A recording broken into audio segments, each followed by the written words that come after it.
அனைவருக்கும் வணக்கம். நான் உங்கள் ஏஎல்பி அஸ்ட்ராலஜர் ரமேஷ், பெங்களூர்லேருந்து பேசுகிறேங்க. இது வேற விதமான ஒரு ஜாதக ஆய்வு. இது சமீபத்தில் வந்த ஜாதகம். இது ஒரு ஆணோட ஜாதகம். இந்த ஜாதகர் என்ன சொல்கிறாரு, சார் என்னோட சொந்தக்கார், அதாவது மைத்துனர். இந்த ஜாதகருக்கு மொத்தம் 4 மைத்துனர்கள். 2 பேர் மூத்தவர், 2 பேர் இளையவர். இவரோட இளைய மைத்துனர் சொத்து வாங்கி தரதா சொல்லி பணம் வாங்கினார் சார். இது வரைக்கும் சொத்து எதுவும் வரல, பணமும் திரும்ப வரல. எப்படி சொத்து கிடைக்குமா, இல்லை அந்த பணம் விரயமாகுமா அப்படின்ற மாதிரி நம்மகிட்ட கேட்டு வந்தாருங்க. இந்த ஜாதகர் இவர் மச்சனர்கிட்ட பணம் கொடுத்தது 2020 அக்டோபர் மாதம். அந்த காலகட்டத்தில் இந்த ஜாதகரோட கிரகநிலை ஜாதகம் எப்படி இருக்குன்னு பார்த்தீங்கன்னா, இவருக்கு வயசு 48 வயசு 5 மாதம் 13 நாள் ஆகுதுங்க. பிறப்பு லக்னம்ன்றது மீனம். தற்போது லக்னம் வளர்ந்து இவருக்கு அட்சய லக்னமா என்ன போயிட்டு இருக்குனாக்க சிம்மம் போயிட்டு இருக்கு. லக்னாதிபதி யாரு? சூரியன். சூரியன் எங்க இருக்காரு? மேஷத்துல 9ஆம் வீட்டுல இருக்காரு. இயங்கும் நட்சத்திரமும் அந்த சமயத்துல என்ன போயிட்டு இருந்ததுனாக்கா மகம் 3. நட்சத்திராதிபதி யாரு? கேது பகவான். அவர் 12 விரயசானத்துல இருக்காரு, கடகத்துல. சொத்துன்னு சொல்ற 4ஆம் பாவகம் நட்சத்திராதிபதி சனி பகவான் எங்க இருக்காருனாக்கா 10ல ரிஷபத்துல இருக்காரு. 4ன்றது சொத்து. சொத்து ஸ்தானத்துக்கு 4ன்ற சொத்து ஸ்தானத்துக்கும் 9ன்னு சொல்ற இளைய மைத்துனன் ஸ்தானத்துக்கும் ஆதிபத்தியம் பெற்றவர் யாரு? செவ்வாய். அவர் எங்க இருக்காரு? 10ஆம் பாவம் ரிஷபத்துல இருக்காரு. 10ன்னா அழுத்தம். அப்ப இந்த ஜாதகரோட இளைய மைத்துனன் இவருக்கு சொத்து வாங்கி தரதா ஒரு அழுத்தம் கொடுத்திருக்காரு.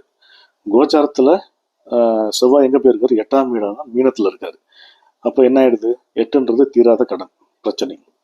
அப்ப இந்த ஜாதகர் தன்னோட வருமானத்துல சேர்த்து வச்ச பணத்தை கொடுத்து சொத்து வாங்கணும் அப்படின்னு ஒரு மைத்துனர்கிட்ட கொடுத்ததுனால அது ஒரு தீராத கடனா மாறிடுச்சு.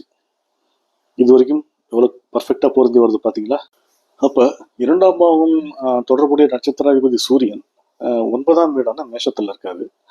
2ஆம் பாவக நட்சத்திராதிபதி என்ன பண்ணணும்? 9ல இருக்கக்கூடாது. இருந்தா என்ன ஆகும்?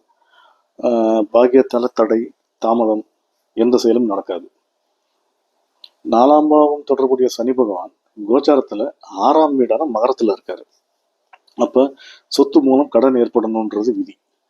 6ஆம் பாவத்துல இருக்கிற கோச்சார சனி பகவான் தன்னோட 7ஆம் பார்வைய ஏஎல்பிக்கு 12ஆம் வீடான கடகத்தை பார்க்கிறாரு. 12ன்றது விரயஸ்தானம். 12ஆம் வீட்டுல ஏற்கனவே யார் இருக்காரு? கேது பகவான் இருக்காரு. கேது பகவானோட காரகத்துவம் என்னதுங்க? பணத்தை இழக்க வைத்தல். 4ன்றது சொத்து, 9ன்றது இளைய மைத்துனன், 10ன்றது அழுத்தம், 8ன்றது தீராத கடன், 12ன்றது விரயம், 2ன்றது வருமானம். அப்ப இந்த ஜாதகருக்கு சொத்து வாங்கி தரதா சொல்லி இவரோட இளைய மைத்துனன் அழுத்தம் கொடுத்ததால இந்த ஜாதகர் தன் வருமானத்தை கொடுத்து பணம் தன் வருமானத்தால கொடுத்த பணம் விரயமாயிடுச்சுன்னு வருது. அதனால என்ன ஆகி போச்சு? தீராத கடன் ஆயிடுச்சு. இதுல இன்னொரு விஷயம் என்னன்னு பாத்தீங்கன்னா, 4க்கும் 9க்கும் ஆதிபத்தியம் பெற்றவர் யாரு? செவ்வாய். செவ்வாயோட காரகத்துவத்துல தொழில்னு பாத்தீங்கன்னா லேண்ட் புரோக்கர், ஹவுஸ் புரோக்கர், அதாவது நிலம் சார்ந்த கமிஷன் வேலை. அப்ப இந்த ஜாதகரோட மைத்துனர் ஒரு ரியல் எஸ்டேட் வேலை பார்த்தார் அந்த சமயத்துல, அப்படின்றதும் தெளிவா தெரியுது. சரி, பணம் கொடுத்து 4 வருஷம் ஆச்சு சார். அந்த காலகட்டத்துல தான் கொடுத்த பணம் விரயமாகணும்னு இருக்கு. இப்ப அந்த பணம் ஏதாவது ஒரு வகையில திரும்ப கிடைக்குமா, இல்ல பணத்துக்கு பதிலாக வேற ஏதாவது சொத்து மாதிரி அந்த மாதிரி கிடைக்குமா அப்படின்னு பார்த்து சொல்லுங்க அப்படின்னாரு. தற்போது இந்த ஜாதகருக்கு இயங்கும் நட்சத்திரம் என்ன போயிட்டு இருக்குங்க? பூரம் 2 போயிட்டு இருக்கு. நட்சத்திராதிபதி யாரு? சுக்கிரன். சுக்கிரன் எங்க இருக்காரு? 10ஆம் பாவம் ரிஷபத்துல இருக்காரு. 3ன்னு சொல்ற முயற்சிக்கு சம்பந்தப்படுற ராகு பகவான் ஏஎல்பிக்கு 6ஆம் வீடான மகரத்திலையும், கோச்சார ராகு எங்க இருக்காரு? 8ஆம் வீடான மீனத்திலையும் இருக்காரு. 3ஆம் பாவக ராகு பகவான் 8லையும் 10லையும் இருந்தா ஏமாற்றம், ஒரு குருட்டு நம்பிக்கை அப்படின்ற மாதிரி வரும். சரி, பணமா திரும்ப வராதுன்னு ஆயிடுச்சு. அதுக்கு பதிலாக சொத்தா அல்லது வேற ஒரு இடமா அந்த மாதிரி எதுவும் கிடைக்குமான்னு பார்த்தா 4ன்னு சொல்ற சொத்துக்கு தொடர்புடைய புதன் பகவான் 8லையும், கோச்சார புதன் லக்னத்திலையும் இருக்காரு. 8லையும் லக்னத்திலையும் இருக்கக்கூடாது. இருந்தா என்ன ஆகும்? பிரச்சனை. ஸோ பூரம் 2 போகும் காலமான 31 ஜனவரி 2024 இருந்து 12 மார்ச் 2025 வரைக்கும் இவருக்கு எதுவும் சாதகமாக நடக்காது.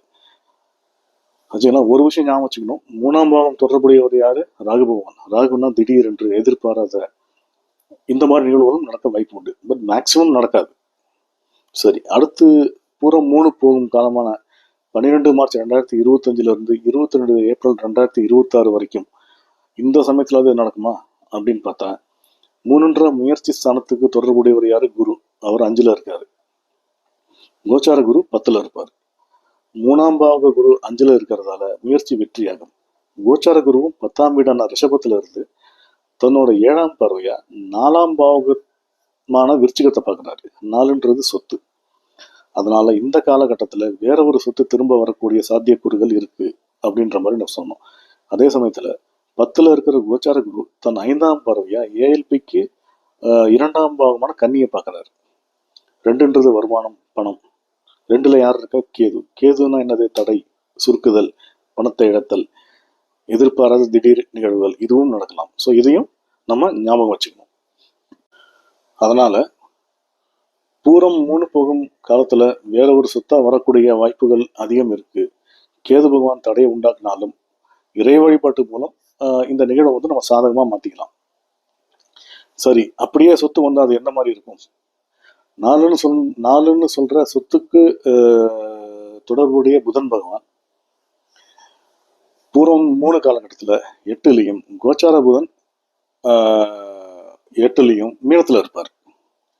அந்த மாதிரி 8ல இருந்தா சொத்து மூலம் திடீர் நஷ்டம், பிரச்சனை. 8ல இருக்கிற புதன் தன் 7ஆம் பார்வையா ஏஎல்பிக்கு 2ஆம் வீடான வருமானத்தை பார்க்கிறாரு.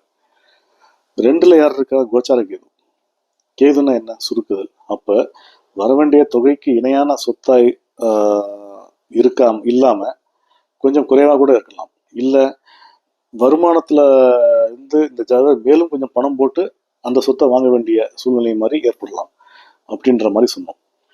ஸோ அப்போ அடுத்த நட்சத்திரமா பூரம் 4 போகும்போதும் இதே சூழ்நிலை தான். பூரம் 4ஓட காலகட்டம் என்னதுங்க? 22 ஏப்ரல் 2026 இருந்து 1 ஜூன் 2027 வரைக்கும். அதுக்கப்புறம் என்ன நட்சத்திரம் வந்து? உத்திரம் 1. அதோட கால நிலவரம் என்னன்னா 1 ஜூன் 2027 இருந்து 11 ஜூலை 2028 வரைக்கும். இந்த காலகட்டத்தில் வந்து செய்யற முயற்சி எல்லாமே விரயமாயிடும். அதனால இந்த ஜாதகருக்கு என்ன சொன்னோம், பூரம் 3 டு பூரம் 4 போகும் காலமான அந்த 2 வருஷம் 2 மாசம் 20 நாளைக்குள்ள இந்த காலகட்டத்துக்குள்ளதான் உங்களுக்கு சொத்துவோ அல்ல பணமாவோ அமையும். அதுக்கப்புறம் உத்திரம் 1 போகும்போது நடக்காதுங்க. அந்த காலகட்டம் எதுனாக்க 12 மார்ச் 2025 இருந்து 1 ஜூன் 2027க்குள்ளதான் உங்களுக்கு எதுவாக இருந்தாலும் அமையும் அப்படின்ற மாதிரி சொன்னோம். ஸோ நம்ம அட்சய லக்ன பദ്ധதி ஜோதிடத்துல நம்ம வாழ்க்கையில நடக்க போற எல்லா நிகழ்வுகளுக்கும் மிக துல்லியமா சொல்லலாம். எல்லா கேள்விகளுக்கும் காரணகாரியத்தோட விடைகள் மிக துல்லியமா தரக்கூடிய இந்த அற்புதமான அட்சய லக்ன பദ്ധதி என்னும் தெய்வீகமான ஜோதிட முறையை உருவாக்கிய எனதருமை குருநாதர் திரு புதுவுடை மூர்த்தி ஐயா அவர்களுக்கும், எனக்கு கற்பித்த அனைத்து ஆசான்களுக்கும், இறைவனுக்கும், பிரபஞ்சத்திற்கும், என் குலதெய்வத்திற்கும் நன்றி. மீண்டும் ஒரு ஜாதக ஆய்வில் சந்திப்போம். வாழ்க வளமுடன். வணக்கம்.